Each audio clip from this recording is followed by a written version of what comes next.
दूसरा बाप। मेरा एक ही बेटा था जिसका मैंने अब्दुल्ला नाम रखा था। अब्दुल्ला की उम्र 60 साल के करीब थी। इसके दो बेटे थे। बड़े बेटे का नाम इरफान था, इसकी शादी हो चुकी थी और इसके दो बच्चे थे।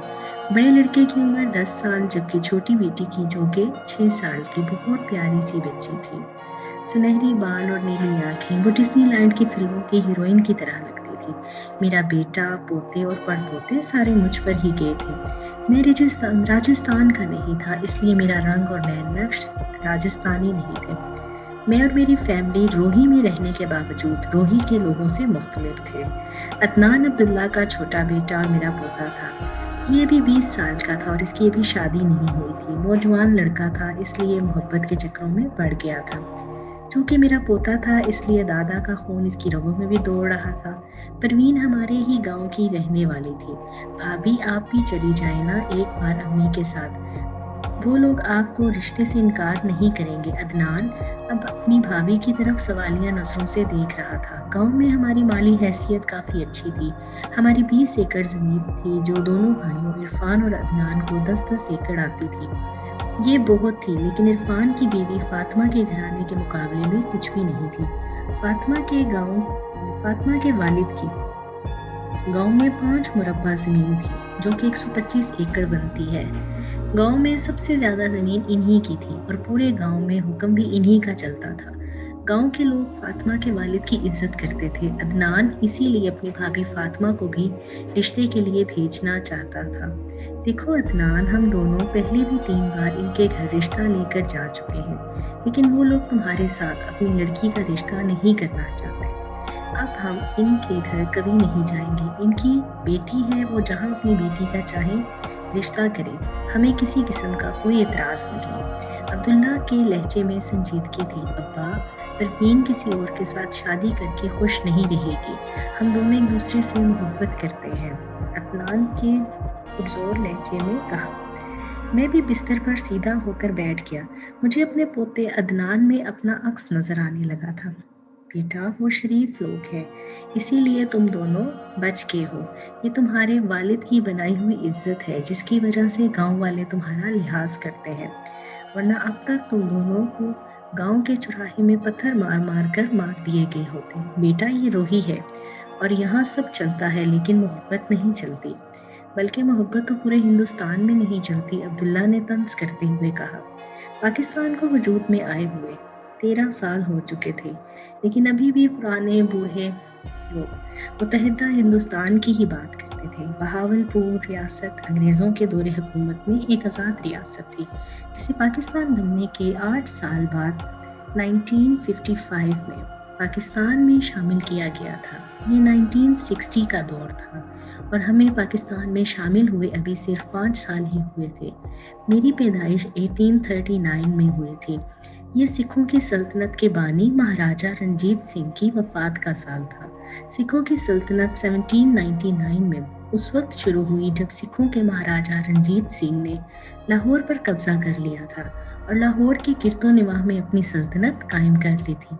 महाराजा रंजीत सिंह की सल्तनत रावी के किनारे से शुरू होती थी और आगे अफगानिस्तान के कुछ इलाकों तक जाती थी। सिख सल्तनत महाराजा रंजीत सिंह के मरने के मज़ीद 10 साल तक कायम रही थी और 1849 में अंग्रेज़ों ने इस इलाके पर कब्जा कर लिया था। हमारे मुल्क पाकिस्तान की सबसे बड़ी बदनसीबी ही यही है कि हमने अपनी तारीख और हीरोज़ को भी मज़हब का नवादा उड़ा दिया है। हम मुसलमान बादशाहों और आज़ादी के हीरोज़ को तो याद रखते हैं, लेकिन पाकिस्तानी सरजमीन के इन मोहसिनों को फरामोश कर देते हैं, जिन्होंने इस मिट्टी की हिफाजत की। हमारी अपनी मोहसिनों में एक महाराजा रंजीत सिंह और एक कमांडर हरि सिंह नलवा है। बरसगीर की पूरी तारीख ईरानी और अफगानी हमलावरों से भरी पड़ी है। पंजाब, केपीके और फाटा में सिख सल्तनत के क़याम के बाद ये हमले ख़त्म हुए थे। सिखों की अफगानों से पहली लड़ाई 1751 में हुई थी, जिसमें सिखों के लीडर काली बाबा दीप सिंह ने पहली बार अफगानियों को शिकस्त देकर इन्हें वापस अफगानिस्तान धकेल दिया था। 1799 में सिख सल्तनत की बागडोर महाराजा रंजीत सिंह ने संभाली तो इनके अफगानी اس نے افغانیوں کو کابل تک محدود کر دیا تھا۔ مہاراجہ رنجیت سنگھ کے 40 سالہ دور اقتدار میں انگریز دریائے راوی کے کنارے تک محدود تھے، جبکہ افغانستان میں مہاراجہ رنجیت سنگھ نے انگریزوں کو راوی کراس نہیں کرنے دیا تھا، جبکہ افغانیوں کو بھی کابل سے باہر نہیں نکلنے دیا تھا۔ مہاراجہ رنجیت سنگھ کے کمانڈر ہری سنگھ نلوا کی دہشت کابل کے گھروں میں مائیں اپنے بچوں کو بھی سناتی تھی۔ آج فاٹا کی ایجنسیاں پاکستان میں شامل ہیں تو وہ اسی مہاراجہ رنجیت سنگھ کی وجہ سے ہیں۔ مہاراجہ رنجیت سنگھ نے 40 سال تک ڈیورنڈ لائن کی حفاظت کی۔ اس نے پاکستان کا ایک ٹکڑا بھی افغانستان کے ہاتھ نہیں جانے دیا۔ مہاراجہ رنجیت سنگھ کے بعد انگریز آئے اور انگریزوں نے اسی سکھ سلطنت کے اوپر ہی ڈیورنڈ لائن کھینچ کر پاکستان اور افغانستان کا بارڈر بنا دیا۔ آج کا موجودہ پاکستان مہاراجہ رنجیت سنگھ اور ان کے کمانڈر ہری سنگھ نلوا کی بہادری اور شجاعت کی وجہ سے ہے۔ مہاراجہ رنجیت سنگھ بھی پاکستان کے محسنوں میں سے ایک ہیں۔ ہمیں ان کو بھی خراج تحسین پیش کرنا چاہیے۔ مہاراجہ رنجیت سنگھ صرف پاکستان کا ہی نہیں بلکہ پورے متحدہ ہندوستان کا محسن ہے۔ ہماری قوم کی بد نصیبی دیکھو کہ انڈیا نے ہندو لیڈروں کو ہیرو بنا لیا، جبکہ پاکستان نے مسلمان ہیرو اپنا لیے اور مہاراجہ رنجیت سنگھ کہیں درمیان میں ہی گم ہو کر رہ گئے۔ میں اسی سال پیدا ہوا تھا جس سال برصغیر کے اس عظیم ترین لیڈر کی وفات ہوئی تھی۔ اس وقت میری عمر 121 سال ہو گئی تھی۔ ایوب خان کا دور تھا۔ ٹی وی، کمپیوٹر اور موبائل ابھی تک ہمارے علاقے میں نہیں تھا۔ ہمارے اس گاؤں میں 100 کے قریب گھر تھے اور سارے کے سارے کچے تھے۔ پاکستان میں سینما گھر موجود تھے جن میں انڈین اور پاکستانی دونوں فلمیں چلتی تھیں۔ سینما گھر ہمارے گاؤں سے 200 کلومیٹر دور تھا اور یہ ملتان میں واقع تھا۔ ہمیں اتانگے پر پہلے 30 کلومیٹر دور پہلے یزبان جانا پڑتا۔ اس کے بعد یزبان سے ایک بس آگے بہاولپور، ملتان اور پاکستان کے دوسروں شہروں تک لے کر جاتی تھی۔ گاؤں کے صرف 5 یا 6 لوگوں نے ہی آج تک ملتان شہر دیکھا تھا، جبکہ فلم اور سینما کا نام تو بھی کسی نے سنا بھی نہیں ہوگا۔ یہاں کپاس اور گندم کی فصل ہوتی تھی، گھر کچے تھے لیکن دل بہت سچے تھے۔ گاؤں میں کوئی بھی رات کو بھوکا نہیں سوتا تھا۔ ہائی اسکول گاؤں سے 3 کلومیٹر دور تھا۔ لڑکے 5ویں یا 6ٹی تک ہی پڑھ پاتے تھے اور اس کے بعد پڑھائی چھوڑ کر والد کے ساتھ کھیتی کے کام میں ہاتھ بٹانے لگتے۔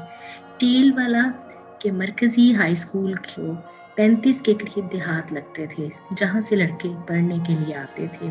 35 دیہاتوں کے سینکڑوں لڑکوں میں سے میٹرک کی کلاس میں صرف 15-16 لڑکے ہی پڑھنے آتے تھے اور ان میں سے بھی 4-5 ہی پاس ہوتے تھے۔ کالج صرف شہروں میں رہنے والے لڑکوں کے لیے تھا۔ 5ویں تک لڑکیوں کا اکٹھا ہی پرائمری اسکول تھا، اس لیے لڑکیاں پرائمری تک ہی تعلیم حاصل کر لیتی تھی۔ اس سے آگے دور دراز کے ہائی اسکولوں میں لڑکیوں کو نہیں بھیجا جاتا تھا۔ زیادہ تر لڑکیاں صرف دینی تعلیم قرآن پاک ہی پڑھ کر گھر بیٹھ جاتی تھی۔ 15-16 سال کی عمر تک لڑکی اور لڑکیاں اکٹھے ہی کھیلتے تھے، کسی کا بھی ذہن گندا نہیں ہوتا تھا۔ پیار اور محبت جیسے جذبات کا کسی کو بھی علم نہیں تھا۔ گاؤں کی لڑکیوں کو لڑکے اپنی بہن سمجھتے تھے۔ عدنان پتہ نہیں کیسے باغی ہو گیا اور وہ پروین سے محبت کرنے لگا تھا۔ محبت پروین کو بھی عدنان سے تھی، لیکن وہ لڑکی تھی اس لیے کبھی بھی اپنے جذبات کا اظہار نہیں کر سکتی تھی۔ وہ خاموشی سے جدھر ماں باپ کی مرضی ہوتی شادی کر لیتی۔ یہاں شادی شوہر اور اس کے ماں باپ کی خدمت کرنا اور بچے پیدا کرنے کا نام تھا۔ مرد اور عورت کے اصل جذبات کو یہاں کوئی نہیں سمجھتا تھا اور نہ ہی کوئی سمجھانا چاہتا تھا۔ عدنان ان سب سے مختلف تھا۔ وہ اس معاشرے سے بغاوت کر رہا تھا، وہ محبت کر رہا تھا اور اپنے دادا کے نقش قدم پر چلنے لگا تھا۔ اس چھوٹے سے بچے کو اتنا معلوم نہیں تھا کہ عشق کی راہیں بہت کٹھن ہوتی ہیں جو انسان کو چین سکون ہی چھین کر لے جاتی ہیں۔ پیچھے ایک کھوکھلا سا جسم رہ جاتا ہے جو عشق کی آگ میں جلتے جلتے آخر ایک دن فنا ہو جاتا ہے۔